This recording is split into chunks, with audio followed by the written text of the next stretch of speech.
You're listening to a podcast by the Center for Action and Contemplation. To learn more, visit cac.org.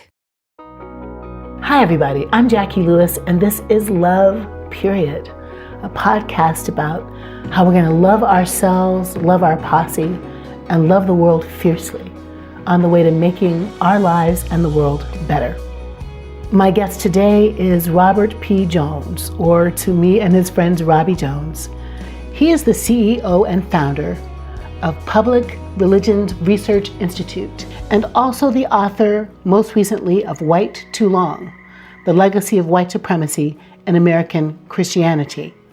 Robbie brings a personal faith and a political eye to what it means to be a revolutionary lover. I hope you enjoy this conversation.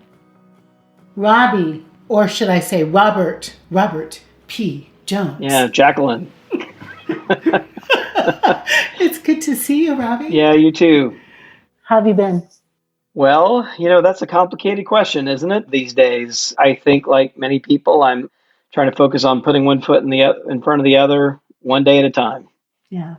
It's all we can do some days is to get up, floss our teeth, drink our coffee, do our day, and take it to bed at night, right? Yeah. There's a lot going on. I love your newest book. Oh, thank you. How did you feel about writing that? It felt like you shifted just a bit in voice. That's right. As you know, my day job at PRI, I often, am flying at 30,000 feet, looking at the demographic landscape. But, this one that was really trying to take on the legacy of white supremacy in American Christianity was just unavoidably personal, so I wrestled a little bit about that. I don't write in the first person very easily or often, but I decided that for this one, I began the book. The first sentence in the book has the word I in it. The last sentence in the book has the word us in it. So I just knew I had to write that. I mean, as a white Christian who grew up in Mississippi, this is kind of part of my story and my family's story. And even if I pretended I wasn't, I was going to be writing it from that perspective. So, I figured it's better to put that on the page and have my journey be part of the book. Yeah. And it feels to me so pertinent right now, Robbie, as we have turned our clock to a new year. We're turning our faces, as you and I are talking, toward the inauguration. And therefore, right in our rearview mirror is the events of that first week in January and the insurrection and the impeachment conversation. If you were talking to the folks who were in the Capitol storming it were listening to our podcast, let me put it that way, what do you want to say to people about love in this time of COVID and sort of tense politics? Yeah, well, we didn't see a lot of love from those images. And we saw violence, we saw white supremacy, we saw Christian banners and symbols, which are supposed to be symbols of love, right? Greater love have no person, all right? Then all of that, you will know them by their love, right? All those kind of passages, out of the Bible. And yet, I don't think that's what we conclude, I think, from there. The thing I would say is that, and I wrote a piece, last week out of my reflections here, just saying, but we do have to take seriously the fact that, these symbols of white supremacy, the Confederate flag, neo-Nazi imagery, things like someone wearing a Camp Auschwitz hoodie, all these other white supremacist symbols were so comfortably carried alongside of like the Christian flag, right? This white flag with a blue canton in the upper corner with a red cross in it. This is the official flag. It was adopted by the Federal Council of Churches in 1942. It sits in many sanctuaries across the country, including the one, there were two things on the platform behind the pulpit in the evangelical church I grew up in, was the American flag on one side and the Christian flag on the other. And to see that carried as part of an insurrection side by side with the Confederate flag, just quite disturbing. But I think we have to take that seriously about how so many of our churches, and particularly white Christian churches, have been taken over really by a politics of fear and loss rather than a politics of love. Right. A politics of fear and loss. And so where did the love go? I'm having Tina Turner in my head. What's love got to do with it? I think I want to say, what happened? Robbie, I'm not kidding. what do you and I are close enough in age. You've got Mississippi roots and I do too. Where did it go? Where did the love at the center of the movement of Jesus go? Well, I think the thing that I've been trying to, in my own mind, get down to, okay, what's at the bottom of it, right? What is at the root of it? And I just am convinced that at the root of it is this threat of loss, right? And then when you kind of just interrogate a little bit more, so what's being lost? And I think what's being lost is this sense for many, if not most, white Christians that they are America, that we white Christians own the country. The country was divinely ordained to be ours. This is all part of, a white supremacist worldview that has never been successfully purged from white Christian churches. We've had any number of moments. We had a bloody civil war that provided an opportunity for us to purge this from our midst. We had Reconstruction and the demise of Reconstruction. We had the rise of Jim Crow. We've had the civil rights movement. We've had so many opportunities to purge this disease, this deformity from the DNA of white Christian churches, and we refuse to do it. And so I think that what we're seeing is the result of that cowardice, really, on our part, and our unwillingness to move, really, and to embrace this sense of inclusion and love. And so the big fight, really, it comes down to something fairly simple. It really is a white Christian ownership of the country versus a vision of a shared multicultural, multi-religious community. And those are two very, very different. I've been rereading King. I reread Letter from Birmingham Jail, which I would say like everyone should be rereading Letter from Birmingham Jail right now. And even, title of this book, like, where do we go from here? Chaos or community? And I feel like that's what's sitting in front of us, chaos and fear, with this sense of loss of something that was never Christian and was never really democratic. This kind of unilateral ownership by one religious and ethnic group versus the promise that the country has always held out but never quite achieved. Yeah. I mean, when you say that, I feel like there's not so much to add. I've really been digging around and to the foundation of our nation as I've been working on a book about fierce love and just thinking, especially when I hear people say, Robbie, this is not who we are. I say, well, speaking of the Bible, like the truth will set us free. This is exactly who we are. Sadly, it is who we have been as a person of color. I think about, the papal bull that says, go ye and take the land from the heathens, and anything you find you can have. I think about the doctrine of discovery. I think about how the indigenous people were treated here in this land. My church, the Dutch Reformed Church, are the people who took Mannahatta from the Lenape, some slave owners in our ecclesiastical history. And I know that our podcast is called Love Period, so we're thinking a lot about love in a personal way. But I also think, sometimes I think, Robbie, the white people who cannot imagine a multi-ethnic, multicultural world, I find myself thinking, do you love yourself? I really do think, I do wonder about that. That if something happened that was around the axis of shame or, I don't know, but the way I would feel good about myself is because I would have so much power and you don't have any room in the nation, and there we go. But if at base there was more love, more self-love, would there be more other love? Would there be more empathy, right? Would there be more kindness? Does that sound too namby-pamby, or is that worth... No, I mean, as you know, I spent a lot of time with a lot of African-American writers because as a, white Christian, that was what I needed to kind of help. So here I am. So I've got a seminary degree. I've got a PhD in religion. I'm 52 years old. So I've had a lot of time to think about this and just realizing that, the white Christianity I grew up with gave me very few tools to get leverage on this. And so reading Toni Morrison and James Baldwin and Howard Thurman and King and Cone, and to sort of just steep myself in that a bit to help kind of break out of this, even more get leverage on the world that I grew up with. But there was, I do think that this goes so deeply, but I think psychologically you're pointing to something really important, is that, at the end of the day, there's a kind of desperate grasping, right, at something, right, that is at the heart of this, a panicky, apocalyptic kind of feel. And that is not a place of mental health. right? I mean, that is a place of deep psychic disturbance. And I think that that's why what has gone hand in hand with all of this is these crazy QAnon conspiracy theories, right? Because but I think that this mental space of, and I think just for my own denomination, I'll kind of make it really personal and specific. The Southern Baptist Convention, which is the churches that I grew up in, where my seminary degree comes from, was formed in 1845 specifically over the issue of whether it was appropriate and legitimate for a Christian clergy member to enslave other people.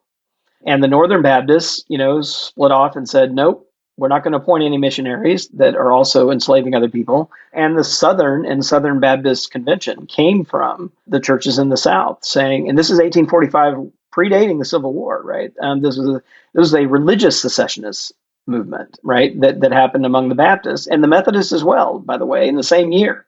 And so if you take that seriously and you just pause and you sit with that, right, that's the genesis moment of my home denomination, of making and declaring the gospel of Jesus Christ to be compatible with the enslavement of other human beings based on the color of their skin. Lord have mercy. Right. And if you take that seriously and you ask, what sort of mental and spiritual damage do you have to do to yourself to hold those two things together for 200 years? Then I think we're pretty clear on, I think, James Baldwin wrote about, that he said, he hear many African Americans talking about whites, and particularly white Christians, who were the most, self-congratulatory among the segregationists, saying that they saw them as slightly insane, right? Is actually mentally ill because of having to hold these things together that at the end of the day can't fully hold. And so I think that this is a long, long trajectory that we've had moments where history offered us moments of redemption to take another fork in the road. And for the most part, white Christians just have not been willing to do that en masse. And so I think we're sitting with the consequences of many of those past decisions. And I think for any white Christians listening to this, we're sitting at another fork in the road where history has given us a clear choice. And it's chaos and community, it's fear versus love. And, we got to make some costly decisions. Yes. And reading some King the other day, working on this book, I think it was a speech he gave in 1967 to one of those places you go when you give speeches to people about civil rights. People were kind of asking him, is the civil rights movement over? And King was saying, actually, it's not, but it's gotten to a harder place. And I'm paraphrasing him, but he was saying the first wave of this, it doesn't cost you anything to let us sit at a lunchroom counter, really. It doesn't cost you anything. And maybe it doesn't even cost you that much to give us the right to vote. But to let go of the power and to make the economy different so that people are not poor, that costs something. And he felt that a lot of whites kind of fell out of the movement then because it was going to force them, I'm reading on to you, Dr. King, but it was going to force them to have to really change, Robbie, and really give up something of themselves. And that thing that I feel like my white brothers and sisters sometimes can't give up is just the kind of fragile, ego-based lie that they're actually better, that they're just actually better. That wrapped up in the white supremacy or the racism, is it actually, Robbie, that they think they're better? It's a kind of vulnerable ego construct that's based on a lie and that you have to fight to keep. And that it feels so precious, so fragile, so vulnerable that you have to fight so hard to keep it.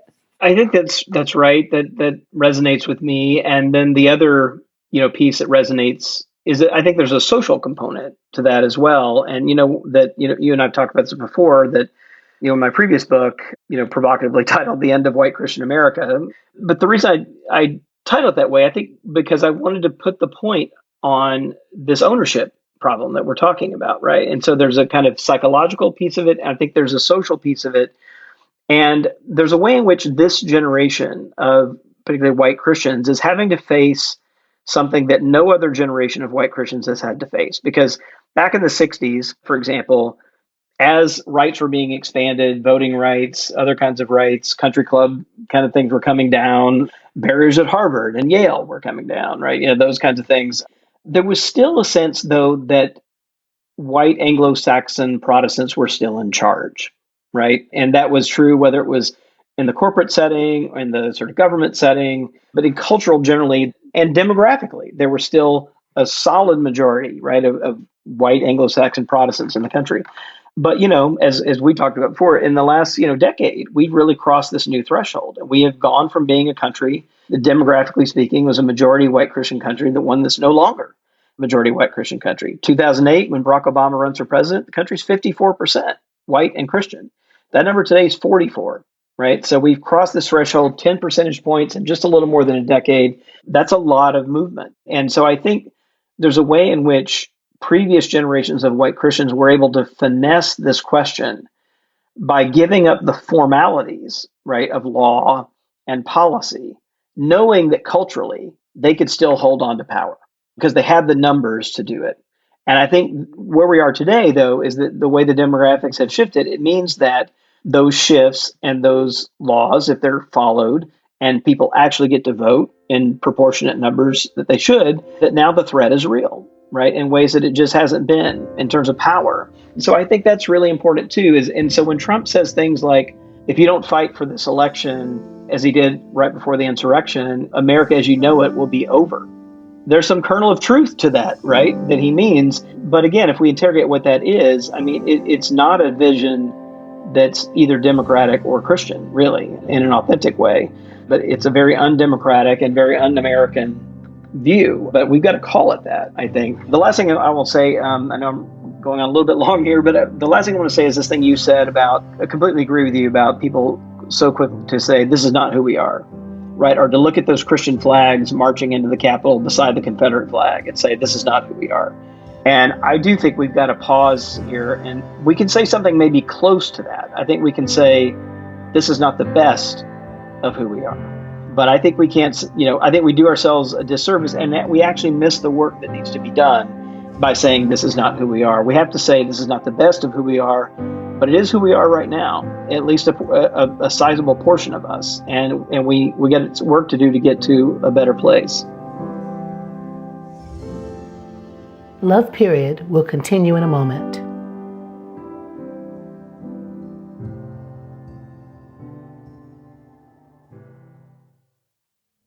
Many of us feel increasing anger at injustice, violence, and indifference in our world today. Join us March 14th for What Do I Do With My Anger? An online gathering featuring Richard Rohr and Brian McLaren. Learn ways of transforming anger into loving action. Inspired by Father Richard's new book, The Tears of Things. Register today at cac.org/anger. That's cac.org/ANGER.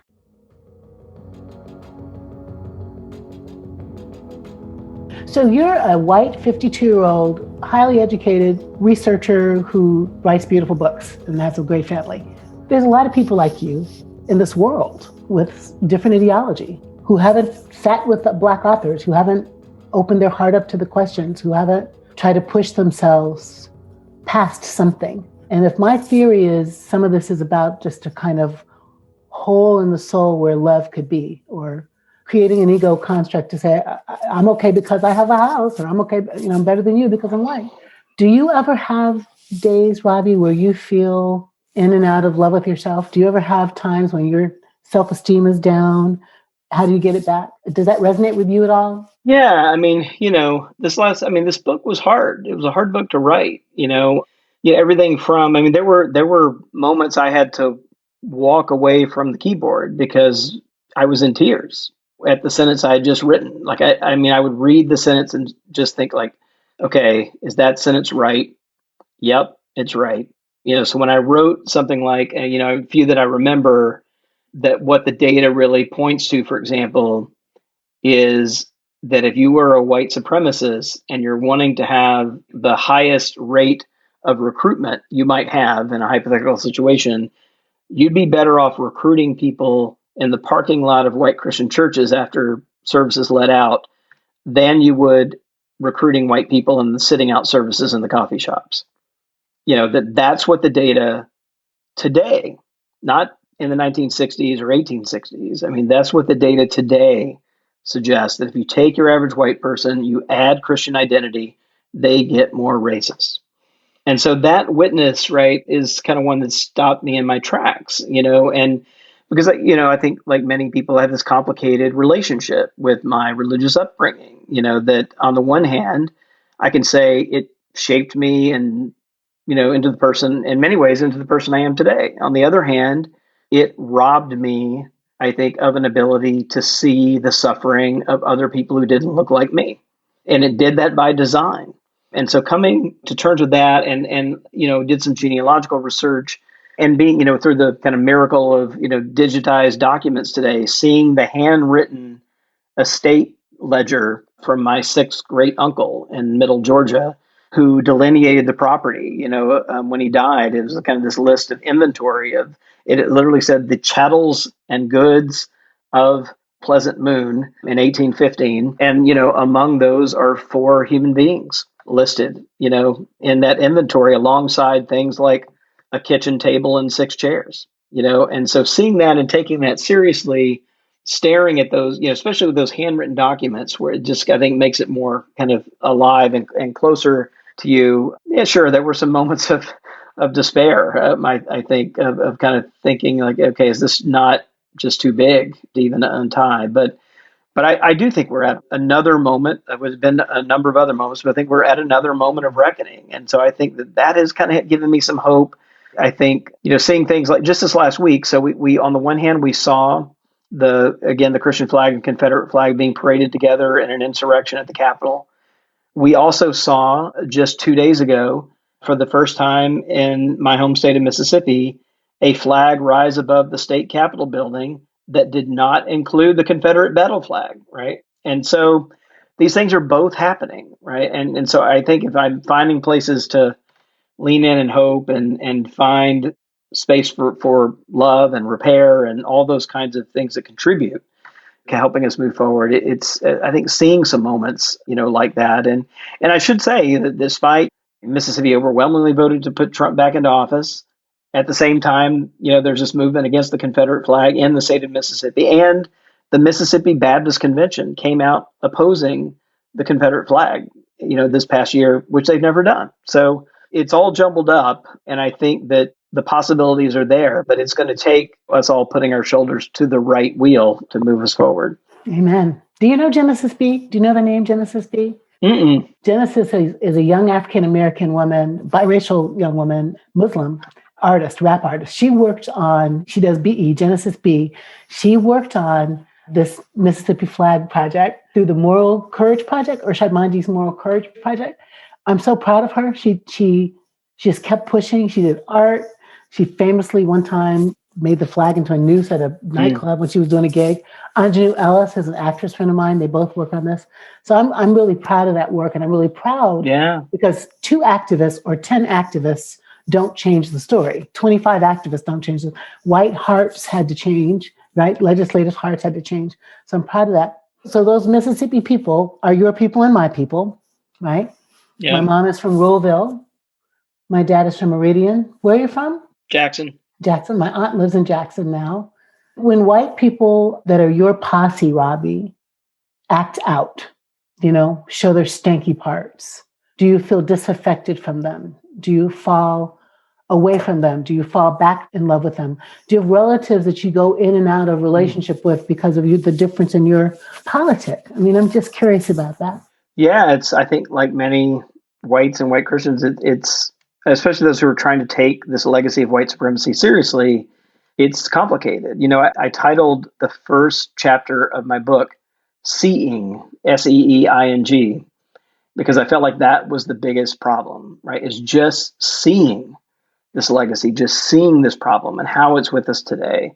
I think that's still part of the biggest problem. If there's anything positive, I think that might come out of this insurrection, and it is that these symbols of white supremacy and Christianity were so visible together, right? That the seeing part becomes much easier when you've got such a spectacle like that puts them out there in such symbolic ways there. But yeah, navigating this is really challenging. I mean, I've got, historically people in my family that supported President Trump, people who voted for Clinton and Biden, and so, yeah, it's a tricky thing to navigate. And I mean, to be honest with you, the so tricky, in fact, that like for me, just to be real personal about it, I did not send the manuscript of my book to my parents until after it was done. And partially it was because I thought it might be a really tense and difficult conversation when they read it. And I didn't want to be, I was fearful that I would be tempted to change something based on their objections. And I just had written it as honestly as I could. And I mean, frankly, it was so strong, I didn't trust myself, right? I mean, to not be able to kind of stand up there. And so I wanted to just kind of remove that possibility. But that tells you something about how strong, I think, and how difficult these conversations are. I mean, I'm happy to report that the conversation with my parents have gone really well. And I think it's kind of opened up a whole other set of conversations that I don't know that I would have ever had. And just to give you one quick example, I write in the book about this practice of many white churches as late as the late 60s who would post deacons out on the steps to basically head off any non-white people from entering the sanctuary, right? They were basically bouncers on the outside of the church. And so I'd written about that. And my mom told me after we were talking about this afterward that my grandfather had played that role at East Macon Baptist Church. He was ex-Navy, guy you probably wouldn't want to cross in an alley. And I mean, lovely man, but, kind of a tough guy, and that he had played this role. And so, and I don't know that my mom even would have had this thought again in her life, nor would she have probably told me about it. And I guess what I am hoping that as we have the courage to tell these stories, it'll make the problem real and something we can get our hands around and start dismantling. It's morally courageous to write truth about the people you love that might make them angry with you, make them not talk to you, make them fall out of love with you. I mean, what's the advice you have, Robbie, for the white listener who is thinking, man, if I tell my mom the way she talks at the dinner table offends me, she might never love me. Yeah. How do we navigate the truth and love, dynamic? Well, it's interesting. Like, I think it's literally a matter of life and death for white Christian churches.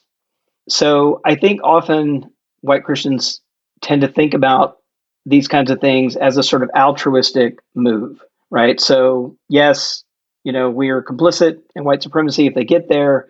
And I think the initial thought is, so we need to repair the damage we did to our African-American brothers and sisters. We need to kind of atone for that. That's all right. I think the part that it took me a little while to get to, and I have Brother James Baldwin to thank, I think, really for getting me more clear on this point. I actually closed the book with this reflection, and he said, I'm going to paraphrase him here, but he said, the civil rights movement began when a group of dispossessed and despised people began to wake up to what had happened to them. Mm-hmm. And I kind of took that and turned it back around on the white church. And I think the question for us today, I think, is that a new movement among white Christians, I think, can begin to wrestle with this when we began to wake up to what white supremacy has done to us, right? How has distorted our sense of reality, our own psyches. And, to put it, I think oftentimes the two things that are, I think, in the way for many white Christians are defensiveness and a sense of innocence that they feel they have to hold on to. And these are both often wrapped up in thinking about, like when I hear the story about my grandfather, or when my great uncle, told me a story that I relate in the book about a kind of revenge killing that happened on the job right after my great grandfather was killed on the job in a mining accident. And by all accounts, it was an accident. But the next week, his coworkers killed an African American that worked with them in retaliation. They kind of blamed it on him, and then was operating some machinery and killed him the next week. And so taking all that in, I think there's a defensiveness and a sense of wanting to defend our parents, our grandparents, who stood by, who abetted, turned a blind eye to whatever, the case was, to all the racism in the country. And the way I've started to think about it, though, is that, I've got two kids, and, I feel like I've kind of got a choice here. Like I can find a way to defend, my parents and grandparents and all of that and kind of double down. But that's going to mean that I'm also protecting the presence of white supremacy inside of my Christian faith. Mm-hmm. Or I can think about the faith that I want to head down to my kids, and I can make some different choices, right? So I feel like I can defend my ancestors, or I can think about what I want to hand down to my kids, and act accordingly. But I can't really do both, right? And I'm choosing, the future. And I think when if white Christians can get clear about that the choice really is on holding on to something that is a deep distortion of Christianity, or they could be the generation that has the courage to try to purge that from our midst and hand down a better vision of the gospel to the next generation. Amen. That's so right. It does seem to me, Bobby, that we are at a crossroads about what is the work we're going to do. And is the work going to be maintenance of institutions of oppression? Or is the work going to be creating a new world? And when I think about creating the new world, I think it's about how we raise our children. I really do. I think what you teach your children, sophomore in college, you said, and what elementary 10-year-old. I've got a niece and a nephew that are 10 and 13 and grandbabies that are 1 and 3. What are we going to teach them? What are we going to teach them about what it means to be a world citizen, to be good, to be kind, to be loving? What is that? And I think that's a really important job. I think they're watching. I'm thinking about Stephen Sondheim's Into the Woods and that song, Children Will Listen, that they really are watching us and wondering what the world is that we're going to create. If you could describe what a world based on love, period, would be like. Small question. I know. Top of heart. You're going to give us this at the end of your book, though, right? You're going to lay it all out? I am, but I might just crib some of what you say right now. So just a couple thoughts that you would want. Yeah. I mean, again, I've been doing a lot of internal work, just trying to boil it down for myself, because I think in some ways this can get so complicated and spin out into things that seem so overwhelming. I think a couple of things. Conceptually, I think it comes to me boiled down into two things, and I think particularly for white Christian churches and white Christians, that we got to rethink two basic principles, and that is telling the truth and loving our neighbor. Mm-hmm. And so that sounds pretty naive and pretty simple, I think, in some ways. But I think little things like, how do we tell a true history about our families? Like my own family history. I mean, I tried to do that work in the book, which is really important to me, and I hope will be important to my kids, right? To kind of read this other history that, as you said, when as far back as we can trace, at least it begins similar to your reference about Manhattan, right? So how does my family get to Georgia? They get to Georgia because they are invited by the U.S. government to come take 200-acre parcels of land that have been taken from Native Americans, right after the government has forcibly removed them from the land and was recruiting white people to come down and possess the land from the dispossessed. And so, being clear about that, clear about our slave owning history and complicity and segregation, how all that has played out, I think is really important. So that truth-telling part, I think, is important. Again, not just to kind of come clean with people outside of us, but to look better at ourselves, right? And to kind of get clear on who we want to be and how we want to be different than that. And then the loving our neighbor part, I think, has to be about bridging these divides, and there are still so few institutions. That's why I love what Middle Church is up to. There are so few institutions, whether they're churches or civic organizations, that enable people to come together across lines of racial difference.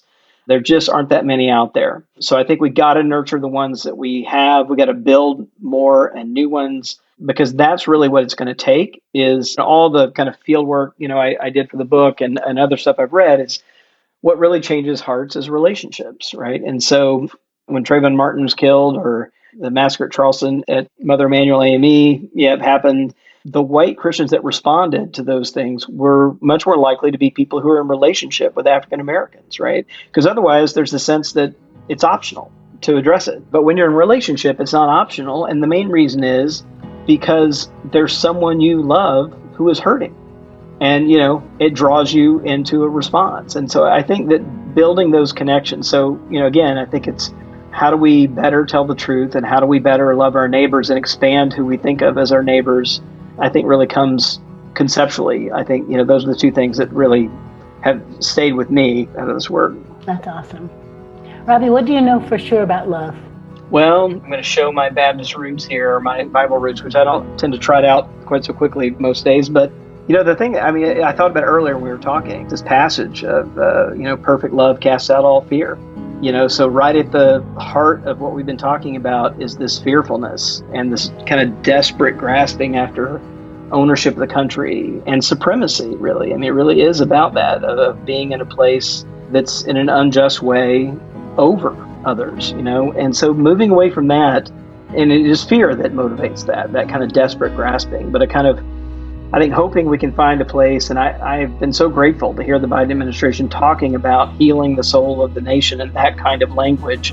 I want to be careful to say, we have to do that with justice, right? That's really important. We can't just go willy-nilly for reconciliation without any kind of accounting of what we're looking at and what we're facing. But I think the sense of love being calmer, more steadfast, and a better anchor for where we need to go in the country.